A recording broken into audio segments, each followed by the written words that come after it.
Assalamualaikum warahmatullahi wabarakatuh.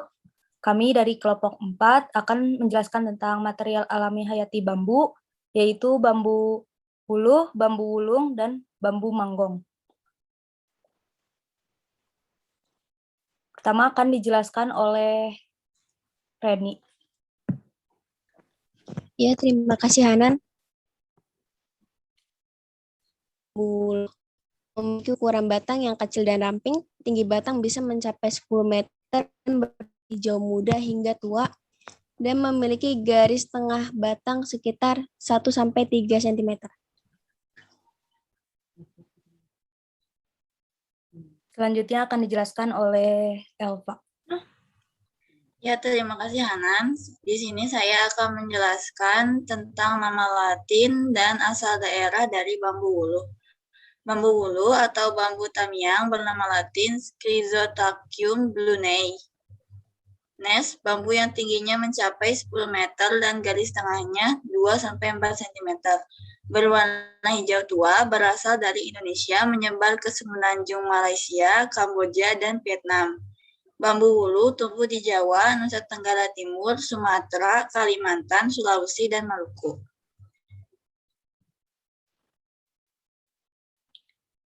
Selanjutnya akan dijelaskan oleh Cepi. Saya akan menjelaskan manfaat, kelebihan, dan kekurangan dari bambu wuluh. Untuk manfaatnya, sebagai makanan hewan, sebagai bahan untuk konstruksi rumah, sebagai konstruksi jembatan, dan sebagai bahan kerajinan dan dekorasi. Kemudian ada kelebihannya. Yang pertama, mudah budidaya dan perawatan. Yang kedua, laju tumbuh cukup cepat. Selanjutnya, memiliki daya tahan yang cukup tinggi. Kemudian, harganya relatif murah dibandingkan kayu. Selanjutnya, cara penyambungan cukup dengan paku dan ijuk yang kuat. Dan yang terakhir, material yang sangat lentur dan dapat dengan mudah kita bentuk. Untuk kekurangannya, yang pertama, memiliki nilai keawetan yang cukup terbatas. Yang kedua, kanji atau serbuk bambu biasanya sangat digemari rayap. Dan yang terakhir, mutu bambu biasanya dipengaruhi oleh masa potong bambu atau pemanenan, perawatan dan pengeringan bambu, dan pengawetan bambu. Selanjutnya akan dijelaskan oleh Baladika.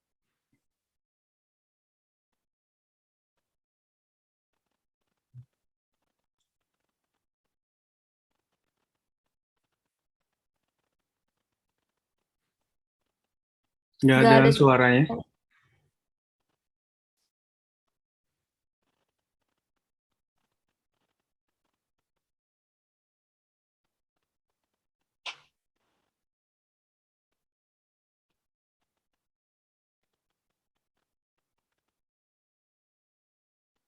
Masih belum ada.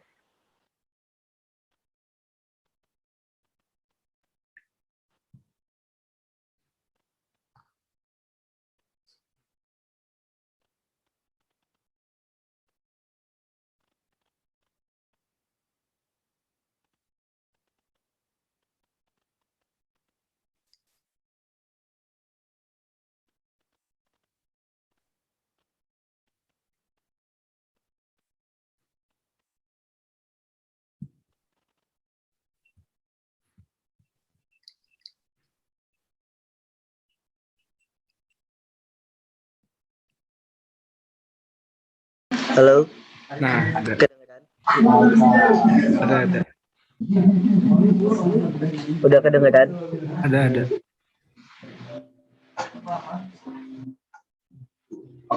Kedengeran nggak, Cep? Kedengeran, Baldi? Halo? Kedengeran, Cep? Iya, suaranya kedengaran. Lanjut. Saya akan menjelaskan pengolahan dan finishing dari bambu wuluh. Nah, proses pengolahan bambu ini rumit dan makan waktu. Pertama, batang bambu itu direndam di dalam air yang telah dicampur zat kimia tertentu selama 1 jam untuk mengawetkan bambu. Nah, dulu masyarakat tradisional ini merendam batang bambu selama berhari-hari di kolam. Nah, tradisi ini lebih ramah lingkungan. tapi kekurangannya itu kurang praktis. Selanjutnya bambu kemudian dikeringkan dengan cara diangin-angin. Ini tidak boleh terkena panas matahari langsung agar si batang bambu ini tidak pecah. Nah, untuk prosesnya ini memakan waktu 2 bulan. Setelah bambu kering sempurna, barulah batang bambu ini bisa dipotong-potong. Tidak berhenti di situ. Bilah-bilah bambu ini masih harus direndam solar supaya lebih keras. Nah, untuk terakhir direndam lagi dalam campuran minyak tanah dan kamper supaya tahan rayap.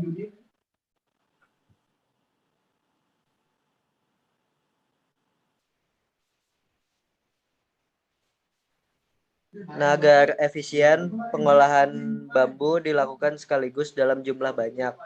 Hasilnya bisa disimpan di tempat kering dan sejuk agar siap dipakai kapanpun. Nah, sedangkan proses pembuatan alat musik bambu sendiri butuh waktu antara 7-10 hari. Pembuatannya bisa manual menggunakan gergaji dan pisau raut. Next. Selanjutnya akan dijelaskan oleh Nah, ini belum. proses finishingnya. Proses kekurangan bambu itu bambu kalau dikeringkan akan berubah warna. Nah, kalau kekurangan kadar air, bambu akan warnanya berubah menjadi coklat. Sayangnya ini memberikan tampilan yang kurang menarik pada furniture bambu. Oleh karena itu, cat yang digunakan bukan sekedar pernis saja. Kita perlu menambahkan stain agar warna menjadi lebih terang, kecuali ingin menggunakan cat solid. Berhubungan dengan teknik, bambu memiliki lapisan lilin yang tidak akan menerima lapisan coating begitu saja.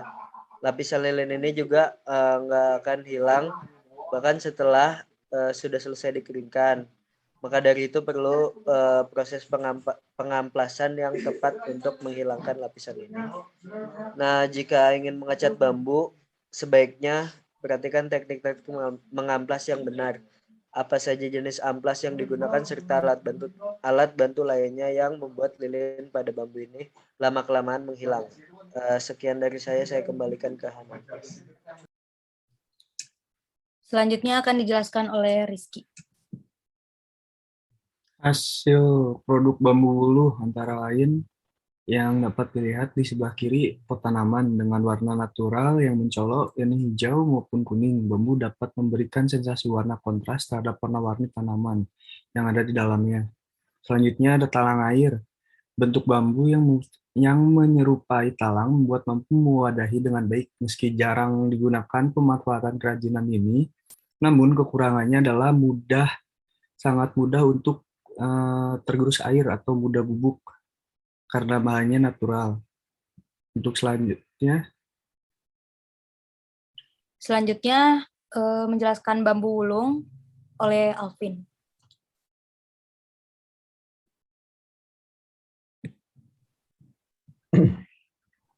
Ya, terima kasih Hanan. Saya akan menjelaskan karakter dari bambu wulung. Karakter bambu wulung adalah bambu yang merumpun, padat, dan tegak. Rebungnya hijau kehitaman dengan ujung jingga dan tertutup oleh bulu-bulu berwarna coklat hingga hitam. Buluhnya lurus dan tegak. Ketinggiannya bisa mencapai 15 meter dan panjang ruas-ruasnya berukuran 40-50 cm. Berwarna hijau gelap ketika muda, lalu berubah menjadi ungu kehijauan hingga kecoklatan gelap dengan cincin berwarna pucat atau keputihan pada buku-bukunya.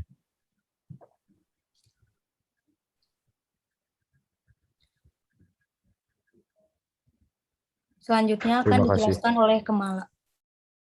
Nama saya Kemala, NRP 31202062. Saya akan menjelaskan tentang asal daerah atau nama latin bambu wulung. Bambu hitam atau Gigantocoa atroviolacea adalah sejenis bambu yang acap dipakai sebagai bahan untuk membuat alat musik, furnitur, dan perkakas rumah tangga. Bambu ini semula hanya didapati ditanam orang di Jawa, tetapi kini telah tersebar ke banyak tempat. Selanjutnya akan dijelaskan oleh Adinda. Saya akan menjelaskan Manfaat dari bambu wulung, yaitu kelebihan dan kekurangannya. Bambu wulung dapat dimanfaatkan sebagai bahan baku pembuatan alat musik tradisional, untuk perlengkapan rumah tangga, kerajinan tangan, sebagai anyaman, dan juga bahan baku pulp dan kertas. Tunas bambu wulung yang masih muda dapat dimanfaatkan sebagai sayur rebung. Kekurangan lain dari material bambu wulung adalah rentan terhadap api, berpotensi lebih mudah terbakar, dan mudah terkena hama, lumut, kumbang bubuk, dan juga air hujan. Selanjutnya akan dijelaskan oleh Seva.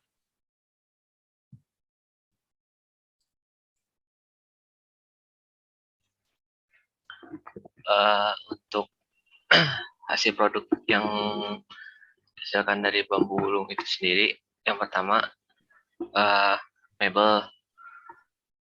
Bambu wulung bisa dijadikan sebagai meja dan juga dijadikan sebagai kursi.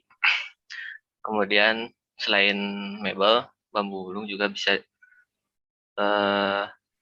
dijadikan sebagai alat musik, diantaranya calung, angklung, gambang, dan celempung. Next.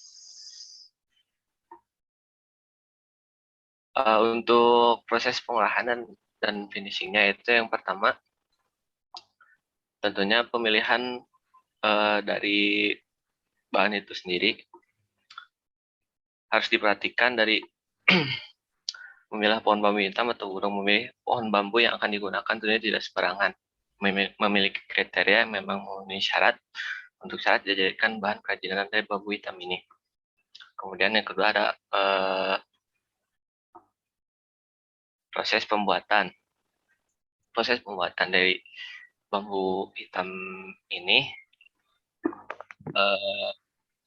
pembuatannya itu tentunya melalui proses tahap demi tahap, dimulai dari rencanakan seperti model apa kursi dan meja yang akan dibuat dan ukurannya berapa. Kemudian ada yang ketiga, penyesuaian rangka. Membuat rangka sesuai tahap selanjutnya ada membuat tempat atau lantai duduk atau tatakan meja. Untuk lantai duduk dan tatakan meja ini berbeda dengan rangkanya yang dibuat tanpa dilakukan pembelahan pada potongan bambu. Bambu dibiarkan berat apa adanya. Kemudian yang keempat adalah proses penganyaman. Proses penganyaman ini guna untuk sebagai alas duduk atau tatakan meja. Untuk menghasilkan hasil anyaman mata walik yang diperlukan adalah bahan bambu dengan dua warna yang berbeda, terlihat kontras, ada beberapa pengrajin kursi dan meja bambu. Ini menggunakan bahan dengan jenis bambu yang berbeda untuk alas dan tatakan mejanya. Bisa dilihat dari gambar di samping seperti apa proses penganyamannya.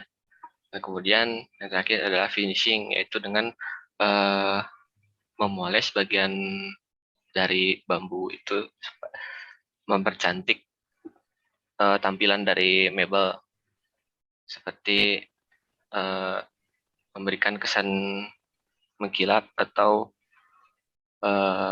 menambah cairan yang digunakan untuk mencegah rayap. Sekian dari saya berikan pada moderator. Terima kasih. Selanjutnya akan dijelaskan bambu manggong oleh Falik. Nama saya Falik Izatur Rahman dan saya akan menjelaskan tentang karakteristik bambu manggong. Satu, mempunyai rumpun yang simpodial, rapat dan tegak. Dua, rembungnya berwarna kuning sampai hijau dan tertutup bulu coklat. Nomor 3, mencapai tinggi 15 meter dan berbentuk kurus. Nomor 4, ruasnya mempunyai panjang 30 sampai 33 cm dengan diameter 5 sampai 7 cm dan tebal dindingnya 10 mm. Selanjutnya akan dijelaskan oleh Alia. Baik, terima kasih Hanan. Nah, untuk bambu manggong, nama latinnya adalah Gigantochloa manggong wijaya.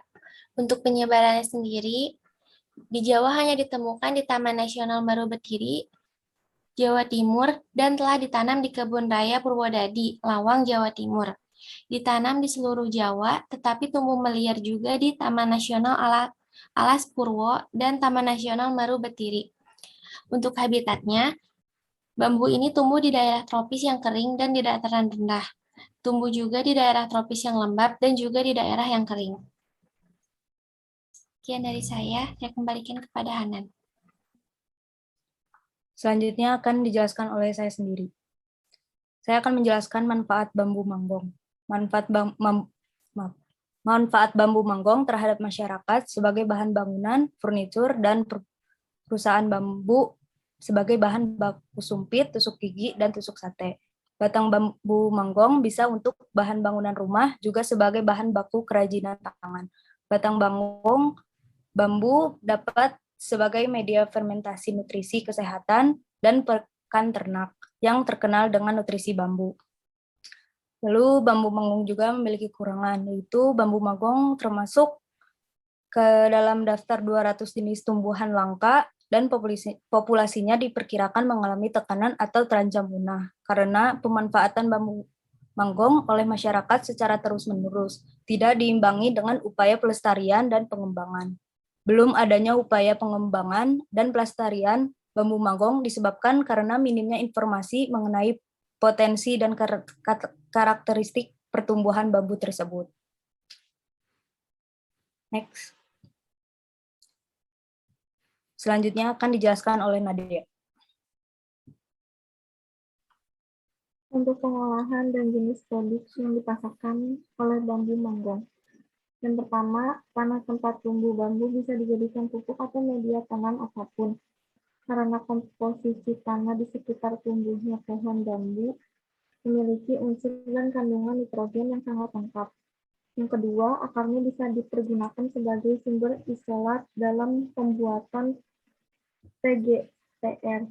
Yang ketiga, tunas pohon bambu rebung bisa kita masak dan disajikan dengan aneka cita rasa sesuai selera. Yang keempat, batang pohon bambu bisa untuk bahan bangunan rumah sebagai bahan baku kerajinan tangan dan dapat sebagai media fermentasi nutrisi kesehatan dan pakan ternak yang terkenal dengan nutrisi bambu.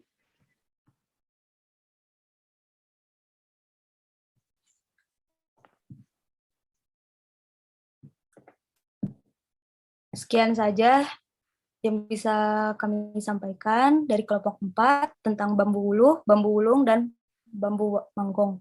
Assalamualaikum warahmatullahi wabarakatuh.